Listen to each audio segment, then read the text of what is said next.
Question ছিল, সেটা হচ্ছে আমার স্নেহের প্রিয় ছাত্রী, ইসলামী বিশ্ববিদ্যালয়ের সমাজ কল্যাণ বিভাগের সহকারী অধ্যাপক এবং সভাপতি ছিলেন, তাকে নির্মমভাবে হত্যা করে ইনকামের রাস্তা টোটালি বন্ধ করা হয়েছে। এই পুরো দুই পরিবার আজকে কিন্তু দিশেহারা।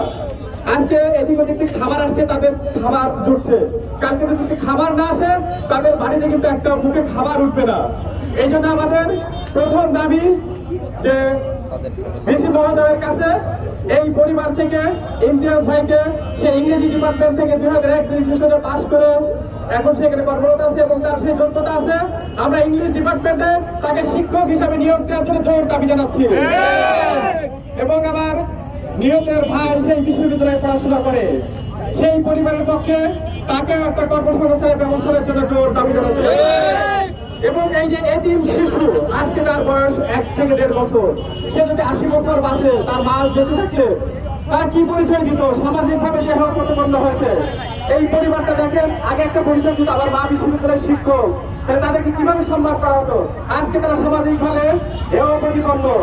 এই জন্য আমি মাননীয় প্রধানমন্ত্রী, আপনি দীর্ঘদিন 17 বছর নির্বাচন থেকে এই দেশের প্রধানমন্ত্রী হয়েছেন, আপনি সর্বসাধারণের নেতা, আপনি জানেন আজকে দেশের সর্বোচ্চ বিদ্যাপীঠ বিশ্ববিদ্যালয়ের সর্বোচ্চ নাগরিক দেশের, সেখানে নিরাপদ থাকার কথা।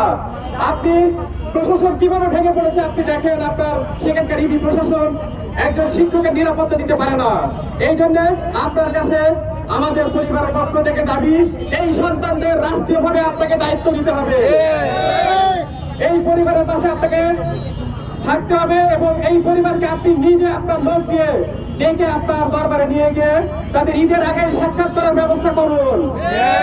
আমার খুব কষ্ট লাগছে, আপনার যে প্রতিনিধিরা কুষ্টিয়াতে আছে, যাদেরকে আপনি কমিটি করে দিয়েছেন, আজ পর্যন্ত তারা এই পরিবারের পাশে আসেনি, খোঁজ দিয়ে খবর নিয়ে। এটা অত্যন্ত দুঃখজনক যে আপনার লোক আজ পর্যন্ত খোঁজ খবর নিতে আসছে তারা কিভাবে আছে, তাদের খাওয়া দাওয়া হচ্ছে কিনা, এবং বিচার করার জন্য যে তারা আশ্বস্ত করবে যে আপনার কাছে নিয়ে যাবে, সেই কথা এখনো পর্যন্ত মনে করে আপনি এই বিষয়টা দেখবেন। এবং আমাদের এই 4টা সন্তানের সাবালক হওয়া পর্যন্ত তাদের যে সমস্ত খরচ আমরা দাবি করছি, আপনি সহ রাষ্ট্র সহ তাদের 4 কোটি টাকার একটা ফান্ড করে দিয়ে ডিপোজিট ফান্ড করে দেবেন।